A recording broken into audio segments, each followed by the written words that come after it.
All right, everybody, welcome to the third season of the Nona Sportscast. I have a special guest today here with us. He's somebody that I've been trying to get here in the first two seasons. Very hard to get a hold of him, but now he made a trip and he's going to be spending some time with us. So before we start, I'd like to thank Nona Media for allowing us to use the space in this partnership. There's a lot of cool things that are coming up, and we're excited with this partnership. So, with no further ado, let's get started with my friend Javier Carrillo How are from you? Orlando City, the Academy Director. Thank you so much, Javi, for coming in and joining us on Nona Sportscast Season 3, Episode 1. I hope you enjoyed this, and I hope we can continue to share ideas and do more things here going forward. Appreciate you coming in. Thank you for having me. And they say that the third is a charm, right? So Yeah. here I am. There we go. Season 3, first episode, right? There you Off go. we go. So let's see how we do this together here. So Javi, before we start, I think there's a lot of people that has heard of you, but that doesn't know you. So please Mm. tell us who's Javi, how did you get here? Tell us about a little bit about your career and how you made it all the way here to Orlando City. Yeah, when I was younger, 12, 13 years old, I moved here from Peru with my parents. Played soccer throughout my youth years. Ended up in going to college, playing, getting a scholarship there as well, and playing. And as a player, you always have the question, what do I do next once you're done with school, right? So I went to the business world, and I missed the sport. I missed soccer, and one of the former coaches asked me if I wanted to coach. The first answer was no, I don't want to. But then I was like, okay, let me give it a try. So I started, I think it was 2010, 2011, in Team Boca, U10, third team. I remember getting Nice. getting paid $500. I think it was like every 4 months or something like that. It was just really trying to test it out, right? And And this was all in Miami. The whole this was in since you Boca. Yeah, okay. yeah, this was in Boca, and then from there I started getting involved in my coaching education, being exposed to people who I feel have helped me grow throughout the game, and that's always been one of my biggest, I would say, challenges. It's like, how can I get myself surrounded by people who will make me better, right? And then from there, I mean, I think that I've worked very hard to every for Team Boca. I went to Boca United, and then Boca United I went to West Pines, all in South Florida. Hmm. And then from West Pines, we did very well. State championship, regional championship. We went to nationals, and then you start getting people's attention, right? And I think I always did it because I wanted the best for the players, and as a consequence, you start getting those performances, those championships, so on and so forth. And then Western called me, and I went to what used to be the DA, the Development Academy, U.S. Soccer Development Hmm. Academy. And then from there, I started doing well. It was 2 years, and then I got the opportunity here through Marcelo Nevelev, who was the former academy director, a good friend of mine.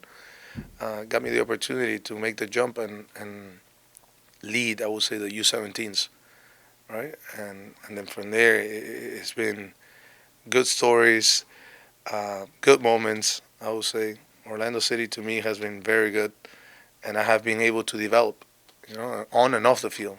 My family, I moved here, I had one kid, now I have four.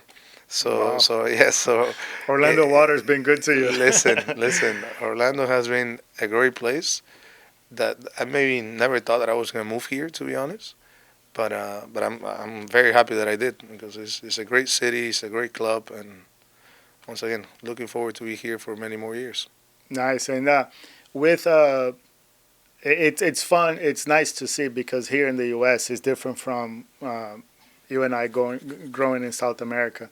You see that you have to go through the youth soccer clubs and then get promoted or get the opportunity into the MLS club. So it's nice to see that even for the young coaches that we have here, that they're coaching at Nona, they're coaching at FKK, or they're coaching at Seminole, that there is a path. They have to start somewhere, and there's not a lot of MLS clubs like we do in Brazil, where I'm from. There's 6 Yeah. pro academies in the city.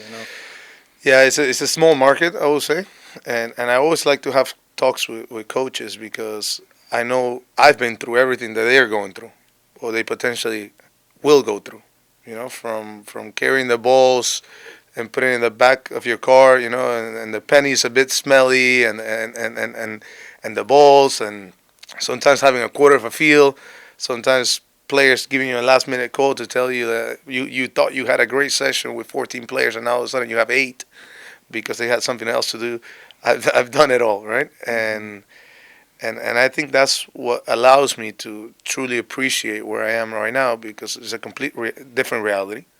It is a different reality. We get a lot of resources, but at the same time, it shows that when there's work behind it and you're passionate about it and you're smart in the way you conduct yourself, I think the opportunities will come. Yeah, and Javi, everybody knows, and we see it, your potential and the things that you have done. Uh, how quickly? If you don't mind me asking, how old are you? I'm 37, 37. 38 in a few weeks. So you're probably one of the youngest academy directors. The In youngest, country. I think. You're probably the youngest academy director, which I think is pretty impressive. And what's your aspirations? What do you want to what do you want to be when you grow up? Right. That's what we. Yeah, I mean, honestly, I used to be able to answer that question. Okay, and we were talking earlier about the injury that I had with my Achilles. Everybody has a 5-year plan, a 10-year plan. I think you need to have an objective, but life changes in a second, right? So to me now is, can I be the best that I can be every single day? Can I make others better? Because now in my role, it's about making others better. It's about serving others. And I think if I can do that, then the consequence will be the more and bigger and better opportunities will come. Yeah. So it's the day to day and enjoy it. It's funny how when I was working in management and in the hotel, everybody asked that question. It's part of the interview process, right? It's like, oh, what's your 5-year plan? And Yeah. I'm with you, man. After a certain time in my life, I stopped thinking because if I looked at 5 years ago, I never thought I'd be here No. today. And soccer is a different world too. Yeah. It's just a different world. Um, that the Achilles injury that I had was maybe sometimes things need to happen in life to make you realize, okay, I'm not invincible. I need my family. I need my people around me. And one day I was playing. The next day I was crawling literally to the bathroom because I couldn't walk. So that was a reality check for me. And now is try to be the best that I can be and help others. And how long you been here in Orlando City? 2 years? 5 years. 5 years already. 5 years. Oh, that's right. You started with Marcelo back Yeah. then. And what was we have to talk about that. Got to give you the kudos for it. But what was the best part, the best feeling that you had in terms of career? And then you look in the mirror and you say, I think I know what it is, but I want you to tell us. But when you look in the mirror, it's like, man, that was good. That was something that we've done here in Orlando that I'm proud of. I mean, first I will say that it was changing the perspective that people had about the club. When I first came to Orlando City, talking to many colleagues from Orlando or from the landscape, the community, uh, the feeling was mixed. Some will support, some others didn't support as much. And I think rightfully so because there were some things that maybe were not done in benefit of the community. And I think for everybody to grow, we all need to grow, not just Orlando City or a particular club. So I think changing that perspective has been very good, very rewarding, self-rewarding, honestly. And then seeing the players grow. Yes, we did win a national championship. Yes, we promoted a lot of players to go to very good schools. We promoted players to go to the first team. But I think that's a consequence of making sure that you're every day making people better, right? So if I need to pick a moment, is seeing these kids who have been with me for 3, 4, 5 years grow and be able to, some of them, fulfill their dream to play pro, and others continue through school. And we have a kid now playing in Europe. He played the UEFA Youth Champions League. That to me is like, wow, okay, Yeah. we've come a long way. And I know that we were able to help him, and we were a big piece in his development. Not the only piece, but a big piece. So I think that's more rewarding than anything else. I feel, Javi, looking from outside your world, Mm. but inside the market, right? That we're all in the same market here. I feel like that there's still a disconnect with the knowledge between the parents and what the MLS academies are, Mm. and what a pay-to-play clubs are, and how do we kind of make that pathway and stuff. I was talking to one of the parents from the team you guys played against this weekend. I was watching the game and it's like, guys, you can't compare. Sometimes you're sitting there and you're looking as like, oh my God, we're losing to the academy 5-0. I say, guys, that's not your competition, Mm. right? Your competition is when you play Nona, when you play ID Sports or FKK. That's your competition, because when you come to the academy, they're practicing. I see with my own kids, they're practicing 25, 30 hours a week, and while we're Yeah. practicing 5, 6. I think we have different resources and a different objective as well, Hmm. right? I think our objective is to try to develop as many players as possible to be ready for the second and the first team. Hmm. And if not, they can go to school, right? Whereas if you are in a let's call it pay to play, I think you're providing a service, right, to different levels of players. Those players who maybe get promoted to an academy, those players who will go to school, D1, D2, D3. Some players who are just doing it for the social component. So Hmm. so I think it's very for a business, it's very important that they understand their main objective. And whatever that is, then you try to do the best you can. And that's where I was going with this. Do you think that the expectations that the market has towards you guys, still a little bit offline in terms of they have to look at it? No, it's like the way I look at it. I'm going to tell you my perspective, and then we can elaborate. But back at home in Brazil, you have the Corinthians, Palmeiras, São Paulo, Santos. That's where I come from, right? So you have the big academies and a couple of smaller ones. But then there's clubs like Nona, which is Paulistano, Pinheiros, those clubs that are social clubs. The kids are still good players, but they don't have that. They might have that dream to play for Corinthians one day, but they already detached. Do you feel that has to happen here, or I don't think it will, because that dream is always going to be there. That's not what we're trying to do. But understanding the difference, what the objectives are with the academy and what the objectives are with the pay-to-play club. I think I think players develop in a different pace. I would say, right? So to say, hey, listen, if you're not in academy by U14, you're not gonna make it. I don't think it's right, because players, we've seen players at 16, 18, all of a sudden, boom, they make that jump. So I don't think that's the way. It's just a matter of, I think if the academy comes, okay, I see it as a decision, educated decision.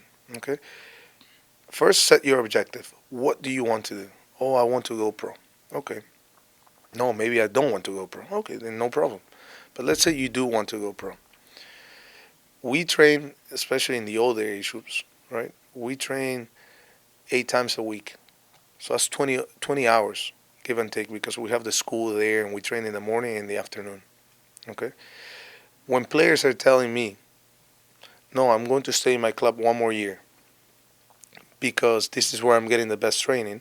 For me to get the best training, you need to be surrounded with the best players. You need to have a lot of coaches around you to try to help you, not 1 to 25. You need to be exposed to very good competition. And then you need to be exposed to a first team and a second team that would really show you what playing at the next level looks like. So if your environment doesn't have that, which most environments don't, there's a disconnect between what you want to do and what you're actually doing. right? So again, I don't think there's right or wrong. It's just a matter of if we really want something, let's be objective. If I want to be a millionaire, I need to get started. I need to work. I cannot just sit on my bed and expect to become a millionaire. And I think it's the same thing with soccer. If I want to be a soccer player, I need to put in the work. And training 2 days a week, 3 days a week doesn't get it done, even if you're doing private sessions in the morning. I agree. Because we can talk about private sessions all day long. But reality is, yeah, they'll make you better, but it's not the game itself, right? So again, it's setting the right expectations. And I think right now in Orlando, we are the club who can create that pathway for players. And you talk a lot about the the 20 hours of work, and then that's what I agree. Like I've seen it with my kid. The last 3 months, he became a little soccer player. Mm. Before he had the talent soccer player. Now he's focused. He's eating better. He's sleeping better. He's doing the things just by the environment that you said. So absolutely, I completely 100% agree with you. But can you guide us through a day in the academy player, or what you guys do that is different, so people understand what is like? Because I like to tell my wife, I was like, be careful what you wish for, right? Mm. We're gonna do this. We're gonna make this commitment to the kids, but then be careful what we wish for, because it's gonna be a lot of training. It's going to be the Yeah. times, the injuries, and everything that goes on. So, just so the people that are watching us understand, what's a day like, or a week like? Maybe it's a better way to say I think to you an have academy. you have two different levels, right? You Hmm. have 14 and under, which is they train in the afternoon Hmm. because a lot of them are still in school. They have all their responsibilities, so on and so forth. I would say at 15, which the example I could give you is they show up at 7:20, and if they need to get treated, they need to go see the athletic trainer. We can start just by there. We have 4 or 5 athletic trainers there waiting to see how they can help you become better. I don't think any other club has that. No. Number one. Number two, um, they come in and they weight themselves in, to make sure that every exercise that they do and everything that they bring, I would say, to a training session that they're capable of doing. Because a lot of times we also have this questionnaire that we ask them how they slept, how they feel, so on and so forth. Because a lot of times, like sleeping, we know that is the best way to recover, right? A lot of them stay up playing video games, especially if they're new to the academy. They stay up playing video games. They sleep 3 4 hours, maybe doing homework or whatever it may be, and that's not going to be enough to perform at the next level. Then from 8 to 11, we're training, whether it's on the field, whether it's weights, whatever component that you need to work on is 8 and 11. Then they go to school till around 2:45, and then in the afternoon we're doing individual training. That it could be again the gym, or it could be in a specific action that they need based on their position. And then they go home. Hopefully they finish doing homework or whatever it may be. They go to sleep early, and then the next day we gotta do it again, and the next day again, and the next day again, until we get to the weekend on Saturday. That's when we play the game. Oh, that's We can get into the details, right? But I think overall picture, it's a lot of commitment. It's a lot of commitment, and I think just what you mentioned about your son, I think more than what happens on the field, which I think is quite valuable. It's also the constant conversations with the players to I will say to professionalize their mindset, right? Because if they're doing the same thing that they were doing the year prior somewhere else, it's not gonna be enough in Orlando City Academy, right? And they need to understand that. And that means keeping your locker room clean. That means doing well in school, because if you don't have the right grades, you're not gonna get on the field. It means taking care of your body. It means making sure that you show up on time, that you're respectful to the staff, that you're respectful to your teammates, that you always bring your best. And if it's not your best day, then try to make the next day the best day. Short-term memory, I call it. So there's so many other components. There's just the tactical, the technical, and the physical, right? I think the mental is a big component, and it's even a matter of showing up your appearance is very important. And a lot of kids at times they show up with their hair like messy and this and that. I'm like, what are you doing? Oh no, what do you mean, coach? Look at the way you look. You look like you just got out of bed. Not here. Why? Go take a second, brush your hair, wash your face, be ready to train. Act as a professional. And then they're like, oh, okay, I get this. And And many eventually they hold each other accountable, so it and doesn't the come to you. staff, the coach, sorry, the staff, the players, and then I think that's when they start holding each other accountable. That's when you create culture, Yeah, right? it's a And I successful think that's what program. we try to do. I think if we need to set our standards very high, and we're not gonna lower them. So a new player needs to come in. I'm not gonna lower my standards for him. He needs to raise his standards to what we do here. And I think when everybody believes that, then you're able to accomplish the things that we're accomplishing now.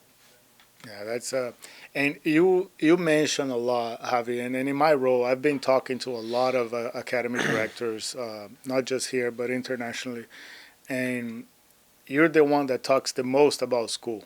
Mm. And I think this is something that also the parents and the kids that are out there, they need to start understanding. And I'm a big advocate about it, and that's part of the reason why I like the way the how the academy is going and what you're trying to do there. And then you have our support for anything you need. But uh, how important do you think it is for the kids to get in school? Because there's this big misconception. They say, "Oh, once I go to academy, college is not part of that." So, coming from the horse's mouth, please help me tell some of these parents the importance it is. And we were talking off camera how wonderful it is for us to be able to get our college paid for through soccer, right? So, help me emphasize that to the parents. What's your true opinion about that? I think first of all, it all starts with my own experience, right? I was able to go to school, play soccer in school, and it provided me opportunities that if I didn't go to school, most likely I wouldn't have had, right? So starting with that, the chance of making it pro are like this. It's challenging. It's very challenging. And even if you make it pro, you still need to be able to conduct yourself. You need to be able to manage your finances. You need to be able to have proper conversations with people and carry yourself professionally, right? So, the school for us, I think we want to develop players, but the most important thing is we want to develop human beings who play soccer, right? Kids who play soccer. So when you have that perspective, the school obviously is the number one priority, and we emphasize a lot on that, and to the point where if you're not doing well in school, you most likely won't play on the weekend. And a lot of people say, yeah, but this could be an important game. This could be a good opportunity for a player to develop. Sure. But at the same time, he was not responsible enough to complete his homework, to complete any assignment that he had. So what makes you think that he's going to be responsible enough to fulfill the tactical component that you're giving him on the field if he wasn't able to do the other one? And what example are you setting as well? You're saying soccer is everything, and then all of a sudden, if soccer doesn't work out, what happens? And most likely it will not work out, right? So I think when you start having this perspective, it's they need to understand that this is an overall package. This is not, I like this one, I pick this one, I like that one, no, maybe this one, no. This is overall. You're the full package. And once you go pro, you should still be going to school because injuries happen, which is a component that we never wanted to happen. Let's knock on wood, but they do happen. And you don't know how long football will be there, right? So you really need to prepare yourself for life. Even what I tell my kids and what I tell the people that I've been engaged with in the last 8 years that we've been doing this, like even if everything works out perfectly, by 35, 36, it's over. And then what? Right? Absolutely. I like to think that my life at 43 is starting now. I still have all my projects and the things that I want to do, uh, uh, my aspirations, my future goals, objectives, like you said. And if I was a professional soccer player, I'll be done by now. If I didn't have the preparation to do it, and that's what I tell the kids all the time. But it's very hard that compared to the typical soccer player, right? Especially the ones being, oh, but Endrick was sold to Real Madrid at 16. Okay, but that's Real Madrid, And, right? and I think I think eventually MLS will turn into that as well, where we're developing players and they're being sold to different places. But still, again, in my mentality, it doesn't matter. You're still gonna have time in the afternoons to be able to now, especially with everything being virtual, you still be able to accomplish that. To me, it's very important, and regardless where you're going, regardless what you're doing, regardless how big your contract is, I think if you have the opportunity to do it and you can find the time to do it, you should do it. You know, and it may take you longer than the usual guy, Hmm. but it doesn't matter. I mean, you still need to get it done. Yeah. Now, talking about MLS, you mentioned that you see the future of MLS.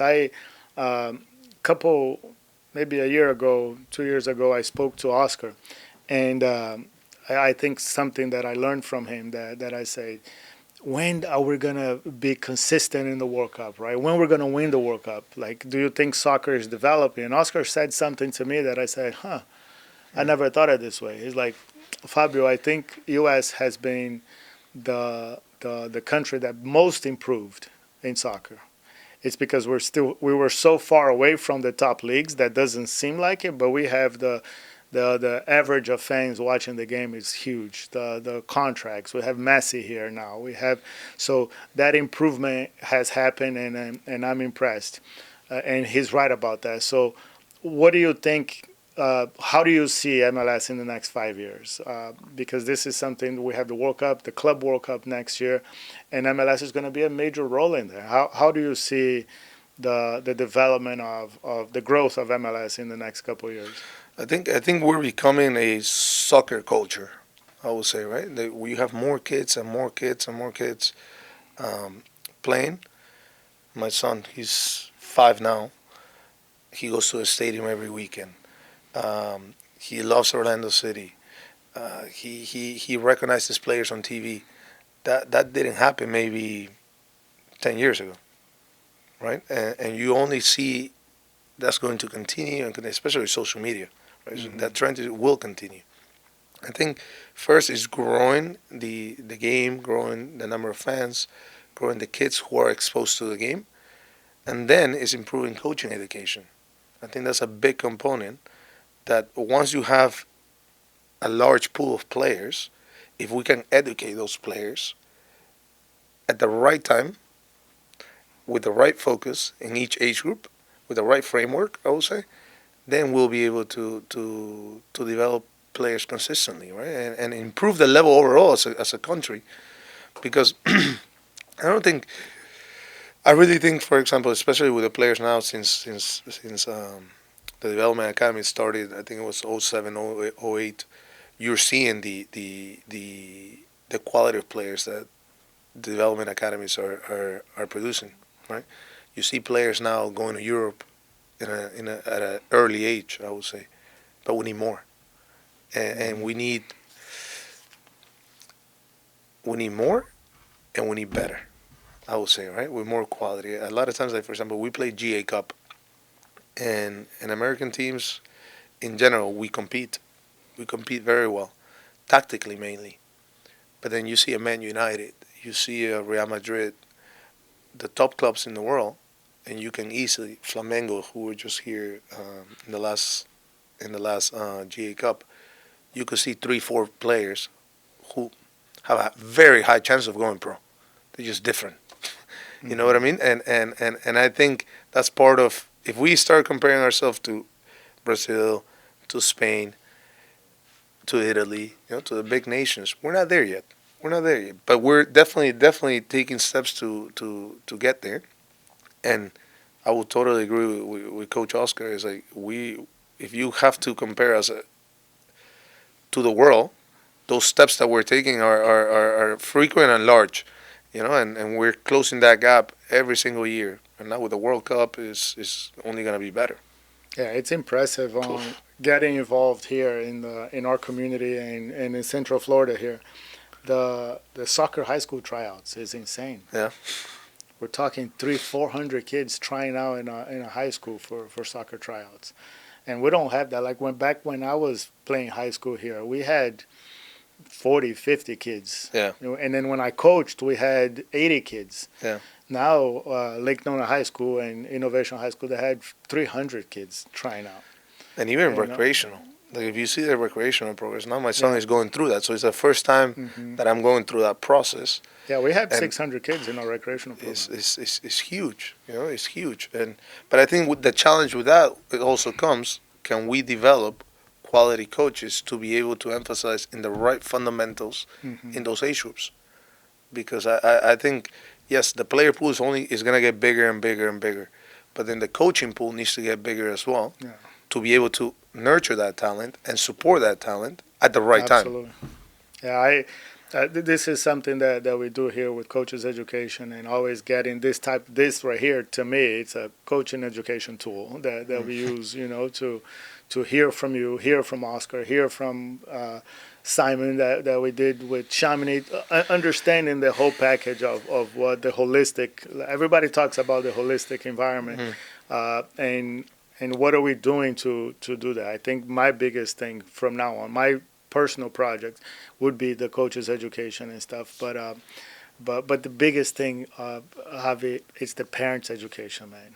I think that until the clients, right, start understanding what the process is, it's going to be very hard, because here in the U.S. we still have that, like, oh, I'm paying for this, we need to set, like, there's some of the rules, like you said, like with school, and there's, oh, it doesn't matter, it's none of your business, he needs to play over the weekend because it's an important game. It's like, no, that's not how it works. We need to make sure that we have a man or a woman before I have a soccer player. So I think that the parents, and the most we can do as community leaders in this business, to educate the parents, to make ourselves available in doing that, because I think it's the biggest challenge. But we are developing as a country. We are developing the sport. Yeah. We're providing good teams. The national teams are, the youth level national teams are very good, physically and tactically, and I think the talent will be there. It's just a matter of time and getting everybody kind of understanding. I think the talent will be there regardless, because of the amount of players that are going to be playing. Yeah. Right, it's just a matter of how can we maximize that talent. Right, and I think that comes with coaching education. You mentioned about,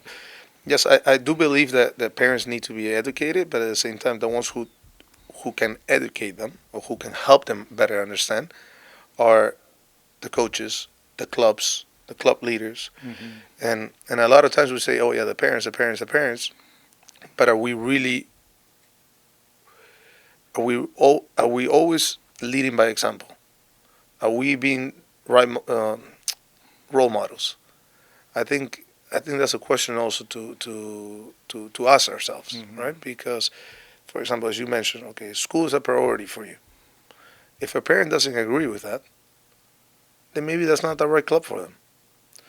But a lot of clubs, because I understand it is a business, right?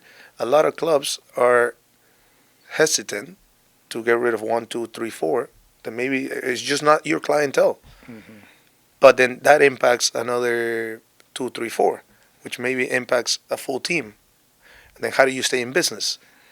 But I think at the end, that's where you need to make a decision as a club leader and say, okay, this is the club we will be. If you like it, come on board. If you don't like it, maybe you need to find yourself another alternative. And I think we need to do that as club leaders, because that will get the message across very easy. It's quite interesting how a parent is not in the academy, and maybe it's very loud in the sidelines, and maybe not behaving the way he should or she should. And then all of a sudden, a week later, they go to the academy, and they're the most respectful parents. What happened overnight? No, it's setting standards. Yeah. In this club, we'll tolerate this. If you like it, good for you. If you don't like it, find another alternative. And I think when you really understand what you stand for, people come on board and they start really buying what you believe in. And it's not perfect. It's not perfect, but I think it's a work in progress, right? But we all need to do it. And some people may say, yeah, but for the academy, it's very easy to say that because it's fully funded and the best players are there.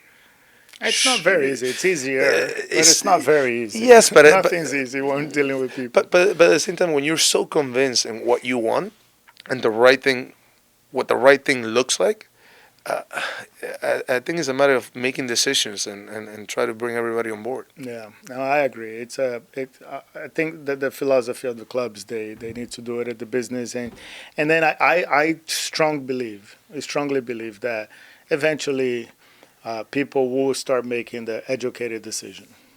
I think it still happens a lot of emotional decisions based on what you said. It's like, oh, you kick my goalkeeper out, and now the team sucks without a goalkeeper. It's like, we'll find another goalkeeper, but whatever. So, but we've seen problems with not just here, but in youth clubs. Soccer is a passionate sport, It and is. you're always gonna have. If you don't have passion in soccer, And everybody's just a coach. doesn't happen. All the parents. But everybody's a coach, everybody's a player. Yeah. Right? Yeah, So, it's true. and that's something that we need to be able to coexist with. But I think the moment you sit down with a parent, because all parents want the best for their kids, and you're able to explain to them, this is a process or this is a journey that your kid will go through. He's going to need your support in this component. He's going to have our support in this component. He's going to need his own motivation for this component. I think more people understand because people are educated, right? Yeah. They understand, But a lot of times, like I said, we need to lead by example because I see a lot of even at U5 now that I'm going through that experience. I see go da da da, like the kids don't play. It's just parents talking, right? But the coach is doing the same thing, Yeah. right? And so then the question, okay, you don't want the parents to do it, but then the coach is doing it. Shouldn't the coach be the one who's leading by example, right? And then I think if they do that, as a consequence, the parents will get on board. Some of them will not, but now we have 2 or 3 that we need to address, not 20, right? And I always bring it back to me. Yes, the parents to me it seems like the responsibility goes on the coaches, and then the coaches can educate the parents, and then as a consequence, everything will improve. It's not just the parents. Yeah, I agree. That's not just the parents. I think it's a shared responsibility to all of I us. believe so. Yeah, it goes from every level, including the player. Yeah. The way we talk to part of our orientation here for new coaches is that we need to understand our client. You have our end user, who's the kid, right? The kid it's using your product. They're the ones enjoying it. They're the ones not enjoying it. If it's boring, they're going to be the ones that tells you. But your clients are the parents, and we are the facilitators as coaches, right? So we need to understand who they are, who our shareholders are. In any business that you do, who are shareholders? So what do we do for the end user, and what do you do for your client? Right, the expectations. So the clients are the ones making the decisions. Because I hear a lot, oh, but the kid is not happy. Okay, that's not what we're complaining here. If the kid is not happy, it's because practice is boring. But happiness is very subjective. Okay, what's being happy? Yeah. And that's when you can have the conversation with the parents. Say, okay, what would you like? What do you define as happiness? Because to us it could be playing a lot of minutes, but to some players it could be, no, I just want to be able to get along with my friends, right? So again, this is a term that is very subjective, and I think is definitely a conversation is definitely needed. So the 2 parties can align to reach a common goal, which at the end it will benefit the player, which is what we all want. Yeah. What is Javier? You talked about coaches, and it seems like it's a passion for you, developing the coaches, and it's making sure that the coaches are up to standard when it comes to your talking about recruiting. It's something that I'm sure everybody has the question. But before we get into the player pool, now that we talk so much about the coaches, for these young coaches all around the city that wants to be an academy coach, what do you guys look for? Let's say, like I'm asking you, I need a job at the Orlando City Academy. What do you look for as an academy director for me to be part of your team? For me, first of all, a good person. That's where it all starts. What defines a good person? Someone who's responsible, respectful, believe in serving others. Because a coach, I believe you serve other people, um, and growth mindset. If this person wants to be the best that he can be, but as a result of helping others, I think that's a person that I want on my team, right? Because I think when you create that environment, it's we're all cheering for each other and we're all helping each other and supporting each other. I think we're closer to our goal. So I would say first understand that you're part of a team rather than by yourself. A lot of coaches at times they reach out to me and they say, "Oh, I want to show you my game model. I want to show you the way I coach. I want to show you what I do. I want to show you what I want." It's I.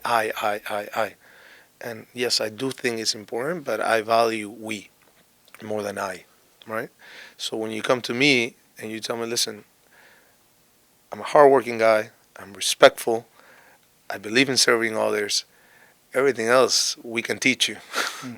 right? But that's I think a decision that you need to make as a person, and then obviously the game understanding, right? And making sure that the standards to teach kids is very high. How do you do that? By continuously exposing yourself to coaching education.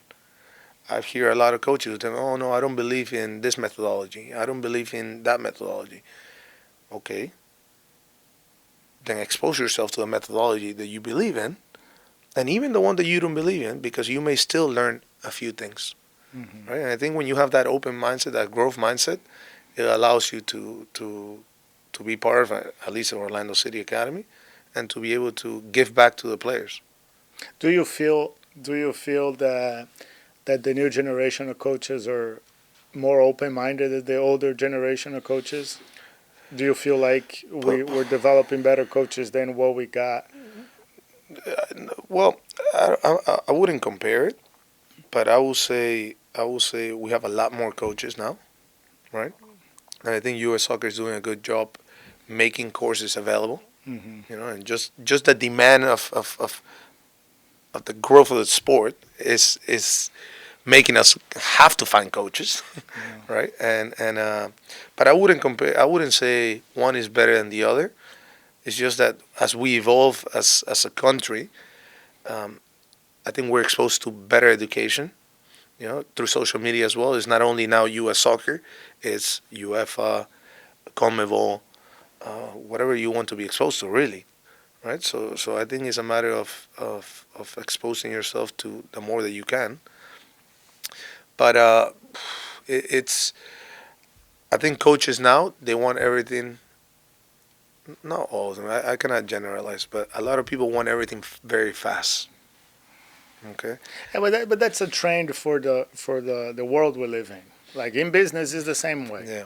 I was watching yesterday. I was watching the another podcast in business, and they say these kids, the new generation, they learn a job, and then once they become good at that job, a year, they want the next level. Right? We're But like, again, it's a definition of good. yeah, What's good? it's good enough. They feel comfortable to step on to the next level, and but that's how the new generation is growing. They want everything fast. There's not Yeah. a stupid conversation anymore. I normally tell them like, there's not a dumb conversation anymore. Remember when we were younger and we were like, oh, Pele scored 2,000 goals and da da da. Nobody knew. Now it's like, hold on. Yeah. No. He scored 1,900. It's like, so Yeah. there's not a stupid conversation anymore because the information is so fast for these guys. Uh, it becomes like life has to be that fast, right? Yeah. Like I'm ready, And I was guilty. I was very successful, very young, in terms of career. I was a director of a major hotel at 27, and then I thought it was, this powerful. No, I was just a kid in the Yeah. middle of the crisis. I got promoted, and I had a lot to learn. And then sometimes I could go back and say, maybe if I was a little bit more open minded to learn and a little bit more patient, I would have done better career wise. So. I think timing is everything in life. Hmm. Okay, and what may work for you in a year, it may work for me in 3 years. right? And that applies to everybody, parents and coaches, because a lot of times it happens with parents as well. The kid doesn't get what they think he should be getting in a year or 2 seasons. Then all of a sudden we try to find another club, another option. Is that option really the best option? Sometimes no. A lot of times they come back and tell you, "Ooh, we made a mistake." So, so I think, and coaches as well, right? So I think it's really sitting down and putting feelings aside and say, okay, it's a matter of timing. Okay, maybe it takes me 1 year, maybe it takes you 6 months, but it's a journey that we need to go on, and we need to enjoy it, I would say, right? But you need to be very smart with timing, because a lot of times I've seen it with a lot of players and coaches that we rush into decisions, and then all of a sudden you miss that window. And unfortunately, with a player in particular, you have X amount of years that are vital for your development. And if you make the wrong decision, you never get that time back. You never get that time back. And I've seen it happen over and over and over again, because my teammate got the opportunity and I didn't. Now I need to go somewhere else. And that somewhere else doesn't mean that it's going to get you there. Sometimes yes, but sometimes it doesn't. Right? So I think that's where the education piece to me takes place, is making sure that we do the right thing for the player. And the right thing is defined in different ways, but it has to be the educated decision, I would say. And talking about players, I'm a player now, Mhm. and I am. I think I'm 14 and under, and I'm 15 and over. Yeah. What do I need to do? Where do I need to be in the Orlando City Academy? What do you guys look for as a player? That's a hard one. No, it's interesting that you mentioned this one, right? Because we were talking about it last week with some of the players, and we're talking about identifying, deciding, and executing, right? And and this to me goes back to the private sessions and all that. Players are getting very good on the ball, okay, but the decision making is still, it could improve. Okay, and you see it. For example, we play with our U12s. We played in La Liga Promises, and then Barcelona, Real Madrid, Valencia, they came. 12-year-old, 11-year-old. Their game understanding is super high, and our U12s are not there. But they can do all the tricks. But they cannot do the tricks because they don't even touch the ball. Yeah. You know what I mean? So a lot of times is to me it's about what do you need to play at the next level, is making sure that you're able to identify decisions, decide properly, and then be able to execute, which is the technical component. Aside from the physical, you need to be athletic now. It's just soccer is evolving in a way that it's becoming faster and faster and faster. But there's two ways to be here and with your legs, right? So Do you think it's because the game, like we provide too much structured training on during the hurricane? And I'll give you an I don't think example. we make enough decisions. What do you mean by that? I think when we're playing, we're not making players, especially at the younger age groups, we're not making players constantly have to decide and decide and decide and decide and decide. Right? It's a lot of long lines. I see a lot, especially not so much at the MLS level, but I see it in the pay to play. A lot of long lines, a lot of numbers, not enough repetition. And a lot of, I would say, training without pressure, which at the end doesn't really force you to make decisions as much. I think it's important. Analytical training is important, but not for 50 minutes. Sooner or later they need to start making decisions. And I think players can step on the ball. They can do step overs, like all the tricks. But if you ask them, can you identify the free player? They struggle. Hmm. And I think that's an opportunity that we have as a nation to be able to, yes, the tricks are important. Ball control is extremely important, because if you don't have technique, you won't be able to play. But can we expose our players to a level of training where they need to constantly make decisions and they understand, okay, this is what makes sense, This is what doesn't make sense. This is what this play requires. This is what that play requires. And when they make a mistake, not hammer them for it, because that's the way that you learn, Yeah. right? But are we exposing our players to make constant decisions? That will be a question for me. Are we providing cues for them to recognize to be able to improve that decision? I think that's something that, as coaches, we need to really self-assess, right? And because I think that's the biggest difference. Our decision making needs to be better overall as a country, I would say, And do you think they learned that? They won't learn by that. playing. Yeah. So that's where I was going. They won't learn that in private lessons, right? Because they will learn the technique and then they will do that. But during the hurricane, the kids got together to play here by in one of the fields here. They got together and I dropped off my kids there, and then when they all came back to my house after because they want to jump in the pool and stuff, and we're looking at we're talking to them and they're just happy. They played barefooted for 2 hours, and they were just happy. And I said, man, you guys look happy today. Like, it's different. You guys are. He's like, we haven't played a pickup like this in ages. Like, I can't remember the last time we played a pickup game. And today was fun because there was no coaches, there was no lines, there was no equipment. It was just us and the ball. Yeah, I mean that's a component. That's a And I'm component. like, huh, like every time when you talk to the client, right, the end user, right, because now I'm asking the end user, and they're telling me today was I like the training, I like that part, but today was a different type of liking it, a different type of fun. I want to get more with less structure, more decision making, and playing on the ball and bragging rights and all of that stuff Yeah. that I think it Yeah, I builds the think that's character. one component. Is another component is also, especially in the younger age groups, limiting the amount of players that you have. Creating that 1v1, 2v2s, 3v2s. Sometimes, how many times when you grew up, it was you against three people because maybe you were the better one, and then you decided to say, no, okay, there's three against me. We don't see that. We see a lot of superiority. We see a lot of 3v2, 3v1. But how about 1v3? Because we all grew up in that situation, Yeah. right? So it's creating these situations that are constantly making the player realize, okay, I gotta do this, I gotta do, and the coach be the facilitator, right? Rather than the one. You're there to facilitate and to guide, right? And to be the one, do this, do that, A, B, C, D.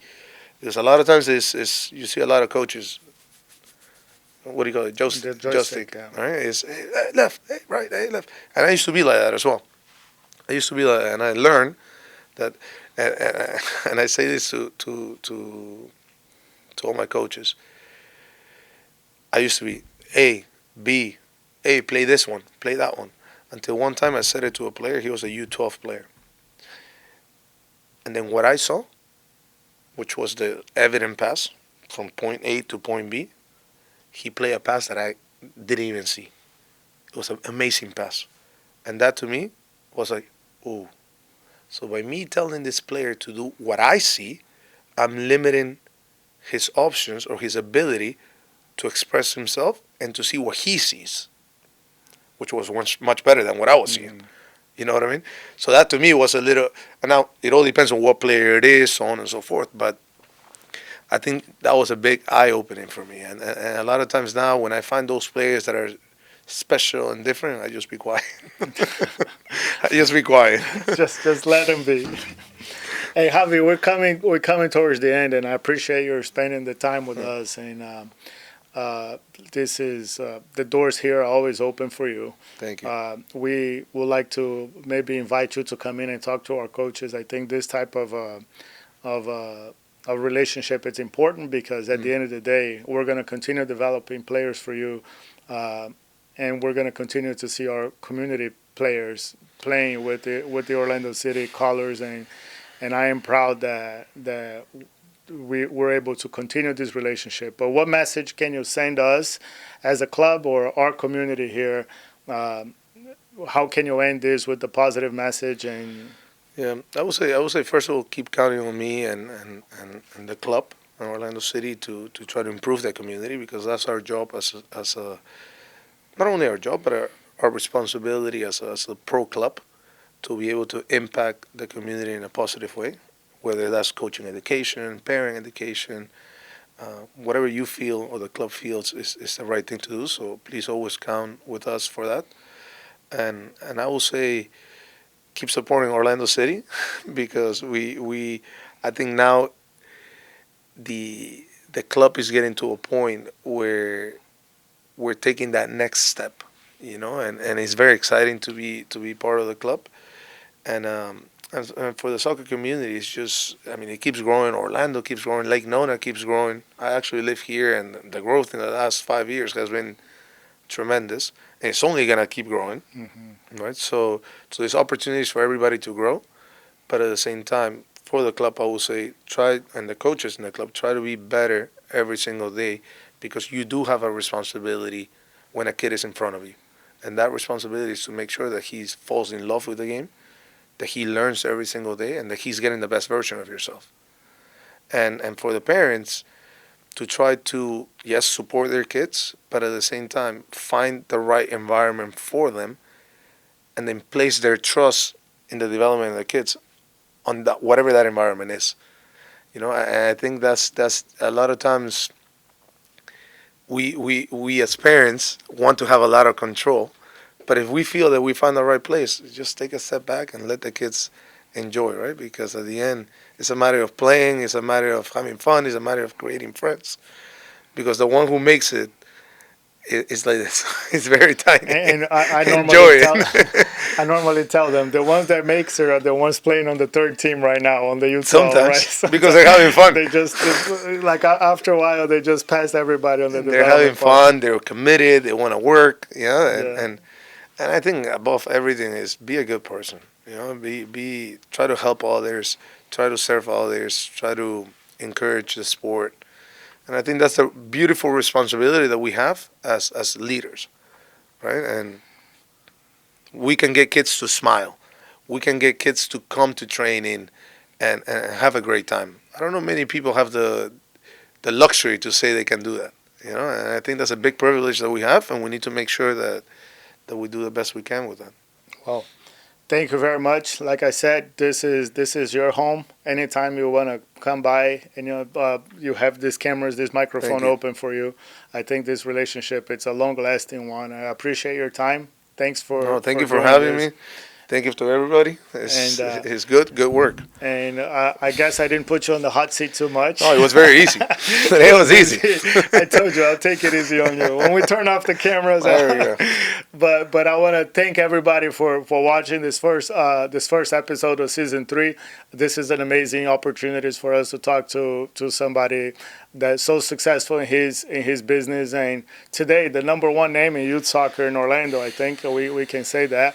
And it's very nice to have him here to make himself available to us, to the club.